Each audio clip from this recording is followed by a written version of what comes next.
everybody. Welcome back to episode 83, Talkoffamepod podcast with your host, Kylie. I'm so excited to have on singer-songwriter Izzy Escobar. Thanks so much for on, Izzy. Hi, thank you for having me. I'm so excited to be here with you guys today. I'm so excited to have you on. So you are a singer-songwriter. What made you want to start doing that, basically being part of the music industry? Because for me personally, it's really hard being a woman in the entertainment industry as a whole. So what was kind of your inspiration for basically being part of the music industry? Yeah, I definitely agree with you. Being a woman in the industry is a totally different game, and I feel for you on that. It's good that you recognize that now because you're going to be awesome as you get older when you recognize that. So yeah, definitely didn't want to be part of the industry per se, but what I do led me to be part of that industry. So I grew up playing violin, and then the violin allowed me to learn how to songwrite. I started writing lyrics under the sheet music of the violin. And from there, I picked up a little bit of piano and guitar. And I really fell in love with the process of creating music and songwriting. And I especially loved it once I realized that the lyrics you could write could help people, others, and also was an outlet for myself. I love that. When I was young, I actually played violin as well, so it was something that's familiar. Awesome. How long did you play it for? Did you get lessons on all those things when you were young? Yeah. So I started when I was 4. And when you first start out with the violin, maybe you remember this. Everyone has a different way of learning, but they give you a box. Oh yeah. They give you a box. They give you a box violin first, and you have to work your way up. Mm-hmm. And don't get me wrong, I did not enjoy practicing. Yeah. It was very hard to keep up with it. So my parents kind of pushed me to keep up with it, and I'm really glad that they did. Yeah, I was for me personally, I literally hated practicing all those things. It was literally so hard. I literally started when I was really young. It only lasted a couple of weeks. So we did for a couple of weeks. I was like, I don't like this thing. I mean, I like playing, but I was like, I don't like this atmosphere. I want to leave.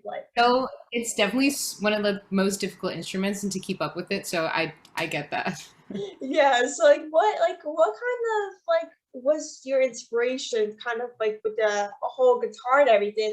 How did you basically write your songs when you're basically practicing all those things? Did it usually come to you, or you just write them down once you get a lyric or something when you're practicing?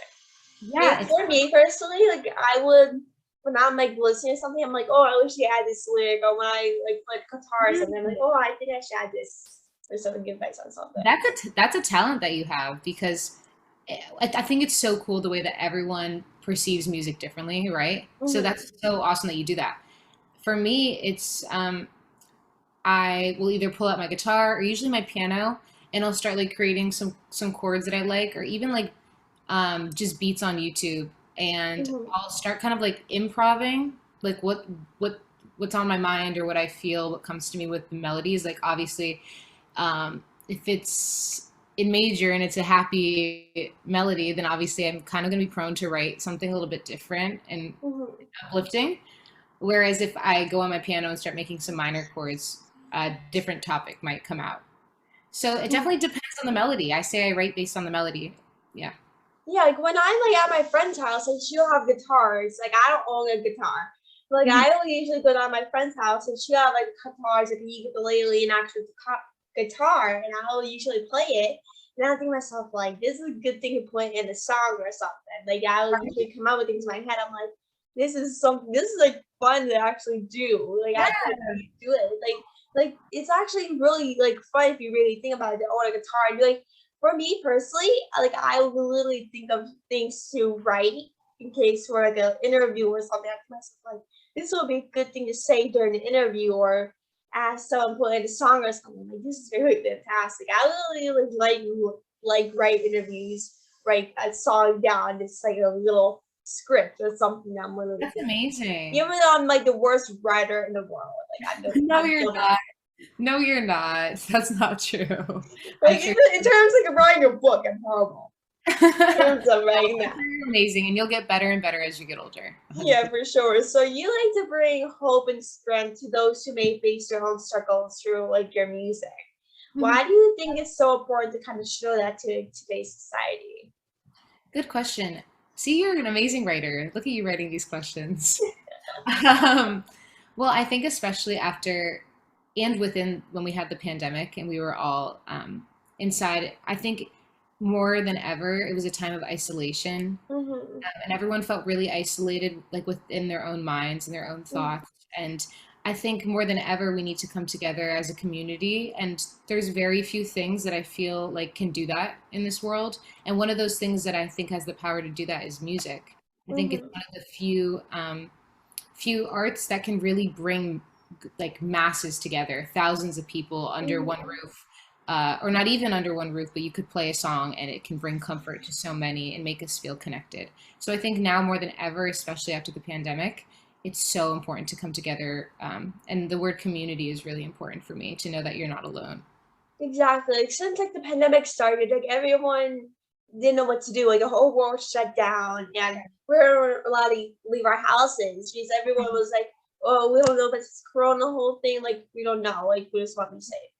And that's kind of how my family was too. Like I want you to kind of like stay home and as much as you could. You can go on walks and maybe go for a drive or so, but then like you couldn't leave the house, and it really broke me because I Yeah, literally couldn't see my family and do all these things that like you should do in everyday life. I'm sure it was like for like the same thing for you as well. Like you couldn't do anything.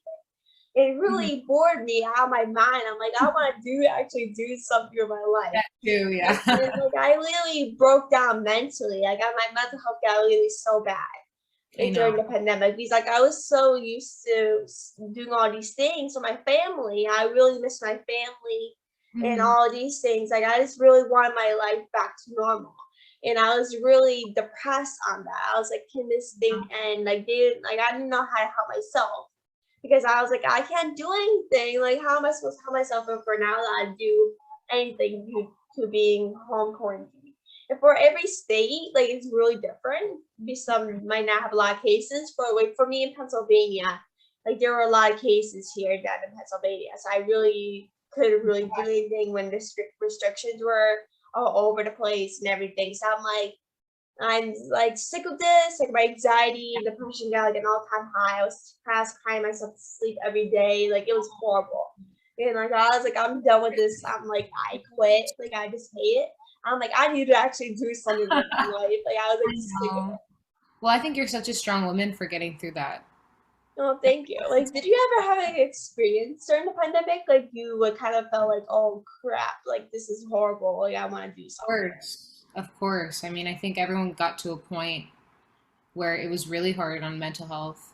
And it, like I said, it was a very isolating time, I feel like, for a lot of people, especially because, I wasn't, there was a time when I was away from my family as well. And it was scary. It was difficult. There was a lot of unknown factors. Mm-hmm. But I think that that was the moment where I really threw myself into my music because it was like the only thing really keeping me afloat. And Mm-hmm. I'm forever grateful to like it's cool how like people have different outlets. Like this Mm-hmm. is such a cool outlet that you get to talk and bring representation to women in the industry. That's so amazing. And Thank you. I don't know about you, but like it brings me hope that there's people Mm-hmm. doing stuff like that, and it brought me hope that I was able to write music in the sense Mm-hmm. that maybe that could help someone else. So Yeah, that's what I exactly. did during that time, and I think it was we everyone learned to make the best out of their situation. I think it was a really beautiful moment. Yeah, exactly. Like that's how I was kind of similar. Like I started my podcast late in the pandemic. And so Hmm. I was like, maybe I can actually bring hope for myself and make me myself happy and bring others and help bring others to feel good about themselves during the pandemic. Because like obviously a lot of people were depressed and having anxiety. Like you couldn't really do anything. Like you couldn't see your loved ones, and especially like all my loved ones live around me. Like I live about like 20 minutes away from me at least. So I was like, I really just want to go down, drive down to your house and be like, hey, how you doing? This is have a good chat. But like I really couldn't do that because my family wanted to be safe. So I'm Yeah. like, this is kind of not possible for me to do. So I need to actually find something for me to do to help me kind of cope with everything. And he's like at first I really couldn't handle it. I was like, I want to see my family. Like I don't care what I need to do to see my family. I just want to do it. And so I was like, let's start the podcast. Like I was like, I need to do something. So I'm like, I should start the podcast and actually bring hope to actual people. Because when I was young, like I never had an inspiration. I never saw myself on screen or anything felt represented. Because when I was young, I was a very shy girl. I had very bad anxiety and everything. So I was like, I never felt represented or anything. And so if I really want to change that as I get older, I still not never found inspiration as like a 15-year-old girl on screen and everything. Of course, I have inspirations I look up to and everything, obviously, but like not like people that I saw myself like as normal with, I'll say. Like I never saw someone be like, "Oh my God, this person's literally me," in. Oh, I know. Well, what's cool is that there's so many younger girls who now you're going to inspire, and like luckily they have you now to look up to. You know what I mean? Mhm. So like, it's really cool that you get to change your own narrative and the narrative of a lot of other people. So good for you. Oh my God, You're thank doing you. So like you have like recently came out with a song called "Alone," is that right? Yeah, I came out with it a bit ago. Yeah, yeah. Yeah. So what was your inspiration writing that and everything? That one. So it was actually, yeah, it was during the pandemic. It was the first song that I released just on my own. I was like, you know what, I'm just gonna release a song in the middle of the pandemic. I created a little studio in the basement of my dad's house. We have a closet in the basement, and we like boarded it up because I just wanted to start releasing my music on my own. And the inspiration for that, I was just going through my feels, honestly. It was about a breakup, and everyone always has like their reason for breaking up, and this person's reason was that they just wanted to be alone. But Mhm. uh, the way that I worded it, they ended up not being alone. They were alone with someone, with another girl.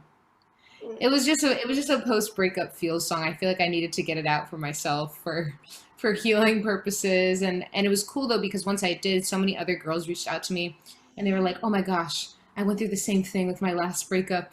They said the same exact thing. So it was a cool understanding that we had after the fact. Yeah, it's really awesome. Like it's really crazy, kind of like a crazy world to think like, oh my God, people are actually connecting to my music. Oh, it's my favorite thing. It's really what keeps me going, honestly, because Yeah, like as same here. Like when people reach out to me about the podcast and everything, I'm like, this is literally what I do for a living. Like this is the reason why I do it. Because like if like once I see like I'm impacting people with the podcast, no matter what I'm doing or saying or what episode I'm putting out, like I can easily just pull out like a stupid thing and I'm already impacting people. Like it's just like a crazy world thing. Like, oh my God, I'm actually impacting a lot of people around me, even people that I don't personally know exactly. Like there's probably people that most of the people that listen to podcasts I don't exactly know. So I'm like, this is really crazy because like, when I was young, I hated public speaking. I was so shy. I'm like, that's people are like, surprising why are because you you public come across speaking as like shy at on your all. podcast? I'm like, I don't exactly know how I'm public speaking exactly. I'm just playing an episode out for people to see.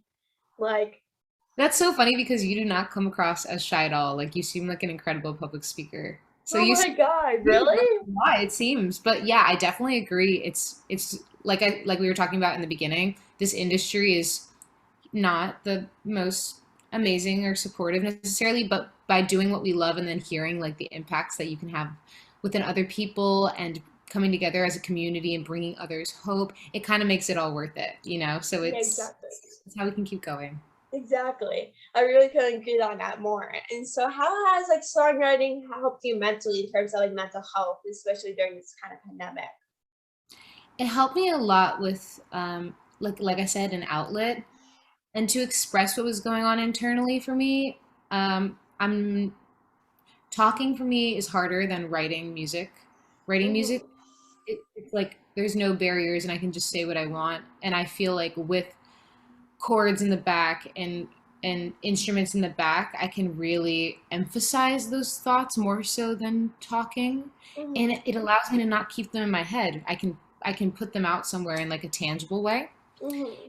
And I also was really shy as a kid growing up. I definitely was shy more so like in social settings, like in Yeah, that was school and stuff. I. Yeah. I was really, really shy. Not really around like my family. Like I was, Izzy around my family, but I Mm-hmm. remember the moments like coming home from school and I would go inside my closet and like shut the door and just sit on the floor of my closet and just like write.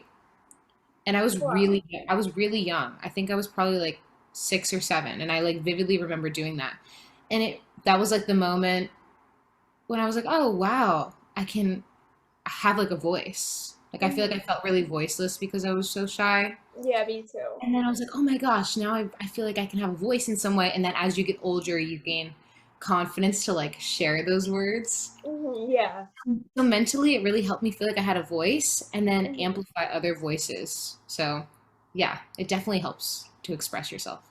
Yeah, exactly. Like that's how I was when I was a young girl. Like I was a very shy around a lot of people that I was around. It's like not really around my closest family. I was like Yeah, shy around, but I guess people I don't really talk to. I'm like, hi, like, uh, exactly. like I don't know what to say. Like I didn't have confidence in myself. As a young girl living in a small town in Pennsylvania, I had no confidence whatsoever. I literally couldn't find my passion in anything. I was like, how am I supposed to find confidence in myself if I can't find Absolutely. anything that I'm passionate about doing? Until I started this podcast, and I'm like, I think I grew my confidence up a little bit. And it's like during the first episode, like I was like, how am I supposed to kind of start this whole podcast? Like, if Mhm. I'm still not gonna have confidence in myself as a 14-year-old girl back then. I was like, how, like, I was basically self conscious about it. I was like, Yeah. how is a girl like me supposed to start a podcast? Is if Mm. I'm not confident myself, I'm a shy girl. Like, how is that even possible for me to do? And so I was like, if I really want to grow my confidence, I might as well do something to overstep myself and make pressure on myself to make myself more It's so amazing that like a lot of it takes a long time to realize that. Like you're so young, and the fact that you realize and understand like sometimes throwing yourself into the fire into like uncomfortable situations can really help you grow. That's so confident. incredible. And at the end of the day, like I get the self-conscious thing, right? Because there's so much judgment. Like Yeah. everyone is going to judge you. People are always going to say things about you. Hmm. And you have to realize that like you know who you are and you're doing what you love, and who cares what someone is going to say to judge you? You're doing the right thing, and you're making these incredible moves in the industry at such a young age. Like, go Hmm. you. You're doing such a great job. Oh my god, that's all you. Like seriously. Like I like when I've done it without all these people that have been on a podcast. Like Yes, if you're no kidding. one actually said yes, I'll be like, oh, I'm going home. Especially at 15 years old, people are like, why am I going to be interviewed by a 13-year-old girl? Like, No, who cares what your age is? You're so cool and so wise, and yeah. oh my god, thank you. So, like, what kind of inspires you to kind of like write your music? Like personal experiences or anything that kind of inspires you to kind of write it? People like you. Yeah, I mean, having conversations with people and having people open up to me, or honestly, long answer short, everything inspires me. I Mm-hmm. definitely pull from a lot of personal experience because, like I said, writing is like an outlet for myself. Mm-hmm. So I can, write about what I'm going through. But secondary, others, what Mm-hmm. others are going through, like the whole pandemic, the isolation that we felt. I wrote this song called 1985, and the first Mm-hmm. lyric is, I've been boxed up by these walls. And it was like a universal line, not just for me, but thinking about everyone else being locked inside their house. So Mm-hmm. that inspires me. So others inspire me. My personal experiences inspire me. And sometimes it'll just be a spur of the moment. Like I'll be on a walk and I'll see, you know, just something beautiful, and it sparks something. I think it's so beautiful to be inspired by everything, good Yeah, and that's how I am. Like, once when I really see a TV show, like, when I literally need inspiration, I literally just dive into the TV show or like a book or something to get inspiration. yeah, It's really inspiration. so easy. It's all around us, and that's a really beautiful thing that I think I probably took for granted for a while. But once Hmm. I realized you can pull inspiration from everything, it's quite an amazing feeling. Yeah, for sure. So, like, do you like have anyone they look up to as a singer songwriter, or just in general? Do you have anyone? Do you have anyone they look up to as like a person in the industry, stuff like that? Absolutely. I do look up to a lot of women just Mhm. because it's really inspiring to see women who are like go-getters and have really paved a way in the industry Mhm. for us to come through. So Yeah. the one that I look up to in terms of like singing, I've always been a huge fan of, Mariah, Whitney Houston, Mhm. Aretha Franklin, um, Lady Gaga is like a more Mhm. modern example. Yeah, like all the oldie people, like all the oldies people. Yeah, Yeah. yeah. And then in terms of writing, I really love Joni Mitchell Hmm. and Bernie Taupin, who he's a guy, but he's awesome too in terms of lyrics. Yeah, I love that. Like, did you ever hear of what you call it, Gina Davis? I think so. Like, she's an actress, and like that's like a good example for a woman in terms of that. Oh my god, she's a Kodak face favorite guy. You're talking was so loud, but like she's an actress. She was some in amazing movies like A League of Their Own and some of Hmm. those big movies or whatever, Beetlejuice and stuff like that. And like in 2004, she launched her own organization called Gina Davis Institute on Media. What based off her daughter, like her daughter, like she was watching like children's films with her daughter, and like she saw no representation of women, no men are doing all these roles that women should be doing as well and all these stuff. So she started this organization back in 2004, and it's about bringing equality to children's media, entertainment industry, to talk to creators and to bring more representation to media. And like she tells all of them, like, can a woman do that? Like, can a woman be a politician, a lawyer, like all these things? He's like, I'm spring, like I saw these say these things as well to my mother as well. I'm like, do you think that a woman can be a superhero? Do you think a woman can be a lawyer? And I really should be saying those things to my mom, exactly. But like that's something that I see and snap. Like I'm like I should teach my mom this. My mom should be teaching this to me exactly.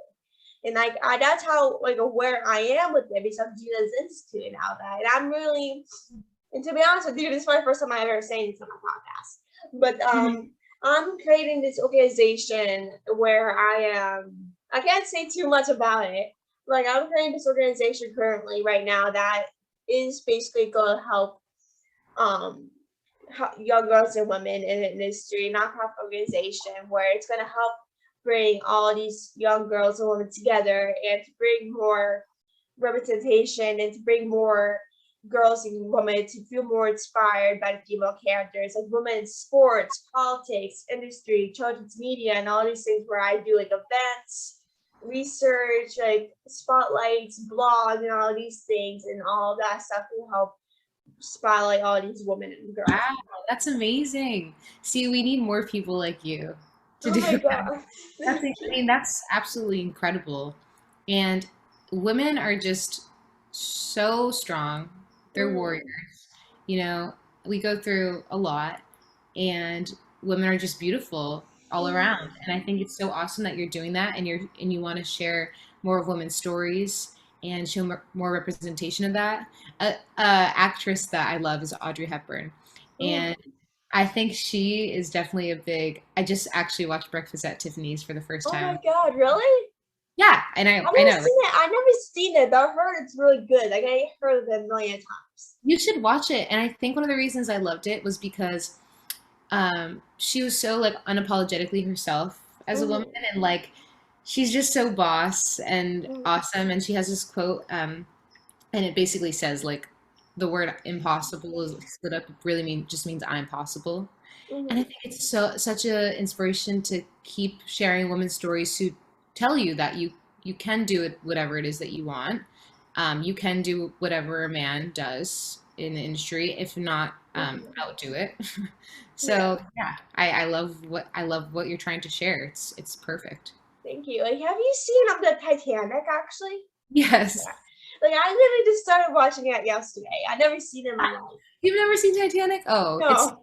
I kind of started watching it a little bit yesterday. I've been dying to see it, but it's on Netflix. I'm like, I gotta watch it oh, now. it's on Netflix now. Oh, I'll have Yeah. to watch it. It's on Netflix now. I'm like, I'm always watching now. I never seen it, but I always wanted to. It's literally so like a historic film Yeah, it's a since like when classic. it came out and everything. Yeah, it's a classic for sure. And so if you could like work with any singer-songwriter, who would it be in terms of like music writing or whatever? Ah, that's difficult. Like in terms of like a vocal collaboration, I definitely would say Lady Gaga, just because. Mm-hmm. And I love how she's also now in like the jazz realm. Tony Mm-hmm. Bennett, like I just love her. Mm-hmm. And in terms of lyric collaboration, there's so many great lyricists. Uh, this is kind of a funny one, but lyrically, I really love the lyric style of Anthony Kiedis. He's Mm-hmm. the singer of Red Hot Chili Peppers, and I just love the way that he writes. It's very abstract, but it tells a story collectively. So probably him. Yeah, Would be cool. yeah. Like I'm the same way. Like for me, it's so hard. Is when Yeah, people say who's your favorite episode that you had, like a favorite guest. I'm like, how am I supposed to choose an episode? But with how many episodes I have out, like how am I supposed to choose a favorite guest? yeah, right. And like the thing about that is what you start to realize is everyone's mind is so unique and different, Mm-hmm. the way that everyone's mind works. So lyrically, there's so many different styles out there, Mm-hmm. because everyone has such a beautiful mind and thinks in different ways. Yeah, So exactly. it's really cool because you'll get a different way of writing with everyone. Yeah, exactly. There's like a person that does add. Like, there's someone that's maybe doing something different with their lives. That's like a life coach or create this organization. Like there's always someone different that's so similar in one place. Yeah. And so like the final question is, what's the advice to like younger generation who want to kind of be like a singer songwriter one day or be in the music industry? Good question. I think that two takeaways. The first one is to, in terms of singing and singing songwriting, follow follow your intuition and write what feels good to you. Don't try to like compare yourself to the different writing styles, because whatever comes out of you naturally, like we talked about different ways of writing, that's you. So just Mm-hmm. own it. It's a process, so enjoy the journey. It's a big one. Enjoy the journey. And the Mm-hmm. second thing is that nothing is impossible. So even if Exactly. the dream seems so far ahead of you, it's, oh, how do I achieve what I want to achieve? It's not impossible with hard work, determination, and a little bit of blind faith, having to just throw yourself into the fire. Mm-hmm. Nothing's impossible. Absolutely go for what your dream is. Life is way too short not to. So that's my advice. Exactly. Like there's a dream that you is never too high or never too low. Never. Like seriously, like I always really dreamed of meeting some of my idols. I literally just met one of them a couple weeks ago. And I'm Oh, thinking to myself like how like you think like, oh, these dreams are not actually gonna happen till it actually happens. Like you really had to work for it. Even though like I yes, worked for so many things and I worked my butt off for it and everything, like there's always a good thing that really comes out of it. Exactly. absolutely. Yeah. Hard work is important. It's not just gonna like poof magically appear, but if you believe Yeah. in it and you work hard, it will come. Exactly. And so thank you so much for coming on the podcast. It was so great to speak with you. I could really speak to you all day about everything. And so it was Oh, so great speaking with you. And you're so amazing. Keep doing what you're doing. And we'll definitely keep in touch for sure. And what's your social so where everyone can follow you? I am at Izzy dot Escobar, Escobar. And thank you for having me, Kylie. You are such an inspiration to me. And thank you so much for your purpose in this world and for having such a voice. I feel really, really honored to be interviewed by you. Oh my God, thanks so much. I really need the world. And everyone go follow her on her socials. She really deserves the world and everything. So thank you Oh, so much. I feel so inspired by what you're doing and where you are and everything. So thank you so much. It was such an honor to speak with you and everything. back at you. Thank you so much. So we'll definitely see you soon for sure. Talk to you soon. Yeah.